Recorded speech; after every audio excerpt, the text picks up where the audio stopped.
Valérie Naud, bonjour. Bonjour. Valérie, quel regard portez-vous sur ces premiers mois de crise et plus particulièrement sur les directions financières qui ont dû faire face à une situation tout à fait inédite? Alors, le premier constat que je ferai, c'est que les entreprises ont fait preuve d'une incroyable agilité et réactivité dans une période qui était extraordinaire dans tous les sens du terme, puisqu'on pouvait éventuellement s'attendre à une crise financière, mais une crise comme celle que l'on a connue, c'était absolument imprévisible. Et la deuxième remarque, c'est que les directions financières ont elles aussi dû réagir au carré, je dirais, par rapport à ce phénomène d'agilité, parce qu'elles ont été confrontées à une activité qui, dans certains cas, soit chutait drastiquement, voire disparaissait complètement. Donc, elles ont dû quand même assurer le financement de l'entreprise, qui continuait fort heureusement à vivre dans la plupart des cas. Ça veut dire assurer les salaires, assurer les charges, le paiement des charges, assurer le futur rebond de l'entreprise. Et donc, et ça dans des conditions, alors même qu'elles étaient éventuellement en train de boucler leurs comptes trimestriels, de boucler leurs comptes annuels, de préparer leur assemblée générale. Donc ça a été une période extrêmement complexe pour elles. Et du jour au lendemain, elles sont toutes passées, enfin les directions financières y compris, en chômage partiel pour partie, en télétravail pour quasiment tout le monde. Donc ça a été quand même très compliqué et moi je trouve qu'elles ont réagi de façon assez incroyable. Les deux grands points qu'on a vus, nous, ces dernières semaines, en interrogeant beaucoup de directeurs financiers, c'est que leurs priorités ont été doubles. La première, c'était sécuriser la trésorerie.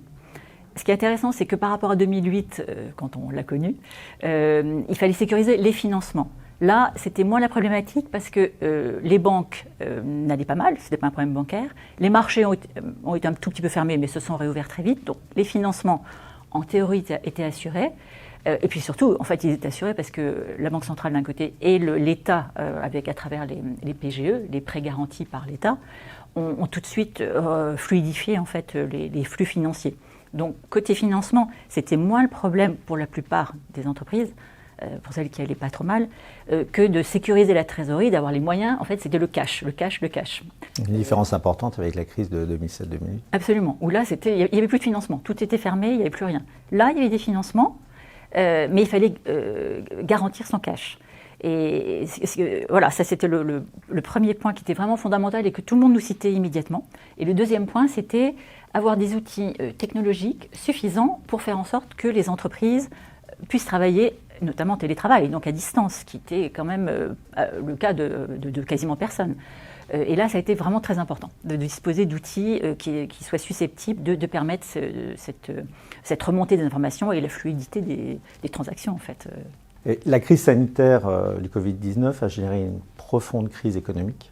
Pensez-vous que cette crise aura des effets durables sur les métiers de la finance d'entreprise? Et si oui, lesquels? Alors, durable, je pense que ça va réorienter certains métiers en lien avec ce que je disais précédemment, c'est-à-dire qu'on voit que la gestion du poste client, par exemple, a vraiment été fondamentale lors de cette crise. Pouvoir encaisser ses créances, pouvoir régler ses fournisseurs, ça a vraiment été fondamental. Donc, ces postes doivent être augmentés ou sécurisés visiblement. Sécurisés aussi informatiquement, ça revient aussi à ce que j'évoquais précédemment, c'est-à-dire qu'il y a beaucoup de nouvelles technologies qui peuvent s'appliquer à ces fonctions. Donc là, je pense que ce sont des fonctions qui vont continuer à monter en puissance. Plus de gestion préventive des risques, peut-être aussi? Oui, absolument, parce que du coup, c'était un risque que personne n'avait prévu. Donc, mais ce qui est intéressant, c'est de noter, c'est que c'est presque un peu tôt. Vous voyez, quand on en parle aux entreprises, elles disent toutes, oui, effectivement, la gestion des risques, oui, ça va contribuer à changer notre approche de ce métier, mais elles ne savent pas encore comment. C'est un peu tôt, mais effectivement, ce sera sûrement un point très important. Donc tout ce qui va être aussi métier lié à la digitalisation, parce que là, encore une fois, c'est ce qui était disposer d'un bon outil, ça a été fondamental durant cette période. Tout ce qui est lié aussi à la sécurité, parce qu'il y a beaucoup d'entreprises ont fait l'objet de cyberattaques donc, pendant cette période. Tous ces métiers vont être recherchés. Mais ce que nous disent les chasseurs de tête, et qui n'était pas au départ peut-être ce sur quoi on aurait le plus parié, c'est que les directeurs financiers vont être recherchés, les postes de responsables financiers vont être recherchés, en tout cas en privilégiant les expériences, ceux qui ont l'expérience.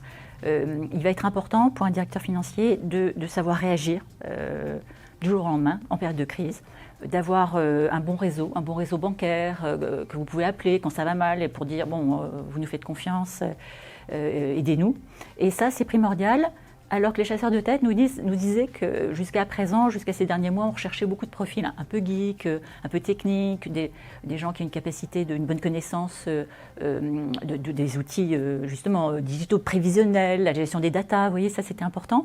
Et là, on revient au basique, on revient au classique, à l'expérience et à la capacité de gérer une entreprise en transformation, parce que les entreprises vont être en transformation constante, malheureusement, dans les mois qui viennent, sûrement. Donc, et ça apparemment, la demande est déjà là, et elle devrait s'accentuer pour les directeurs financiers expérimentés, ce qui est quand même une bonne chose aussi. Ça peut avoir un impact d'ailleurs en amont sur la formation, en université, en grandes écoles, sur les métiers de la finance, intégrer davantage justement cette approche gestion des risques opérationnels. Absolument, je pense que oui, vous avez raison. Je pense que c'est un peu comme lors de la crise financière où les banquiers n'avaient pas intégré le risque de la méga crise et les modèles bancaires ne l'avaient pas intégré parce que c'était tellement impensable que c'était même pas la peine d'y penser justement. Là, c'est un peu pareil, c'est-à-dire que l'impensable est arrivé.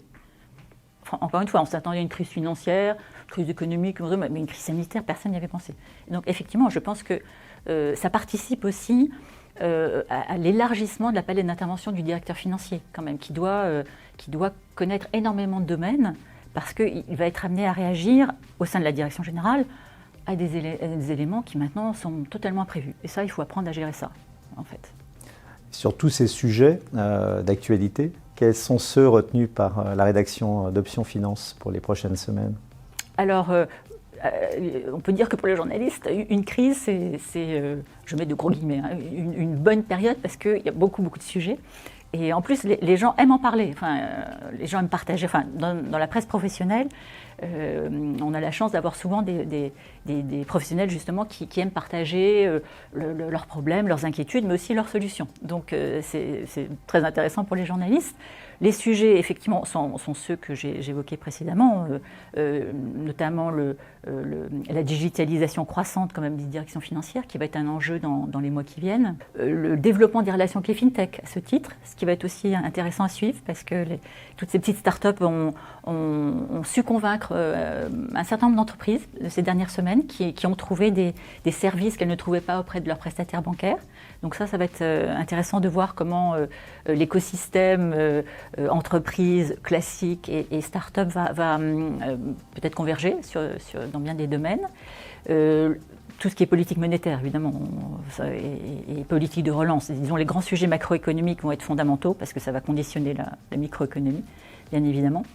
De façon un peu plus triste, je dirais, les sujets de restructuring vont être malheureusement porteurs parce qu'on entend déjà les spécialistes du secteur qui disent qu'il y a beaucoup de dossiers en cours, dont certains très médiatiques, mais hélas, ça risque à partir de la rentrée, on risque d'en avoir beaucoup plus. Donc, ce sont aussi des sujets à suivre d'un point de vue financier. Et puis, d'un point de vue plus positif, il y a le sujet de la finance verte qui reste quand même important.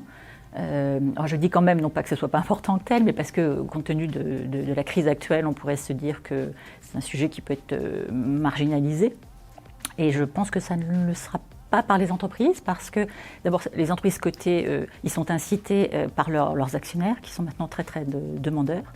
Il y a la réglementation européenne aussi qui évolue, et puis il y a les enjeux de société, tout simplement, auxquels les entreprises se conforment et dont elles sont bien conscientes de l'importance. Donc la seule chose, c'est qu'il faudra trouver les moyens de financer cette transition énergétique, à la fois d'un point de vue global, au niveau de la société française, mais aussi au niveau des entreprises, et il faut qu'elles aient les moyens d'investir. Or, là sera l'inconnu.